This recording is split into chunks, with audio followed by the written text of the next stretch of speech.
Plein Air Painters of Bluegrass had a nice turnout at the Lexington horse farm of Yvonne Todd during the warmest day of the year. My goal was to find a tree or trees to practice my plein air painting. Welcome to my art journey. I'm Roger Snell. The first scene that I scoped out was this one, and I found that little grove of trees that would be perfect for what I wanted to practice. I wanted to try to focus my attention on trying to get the trees right. I struggle with that a lot, but I also liked how the dappled sun and shadow were showing there on the foreground, and so that was a bonus.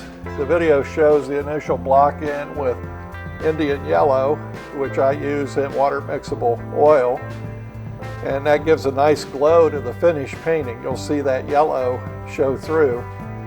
I feel like I got the values right.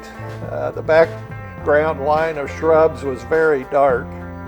My greatest time was spent smoothing the edges and getting the foreground light and shadow to look right.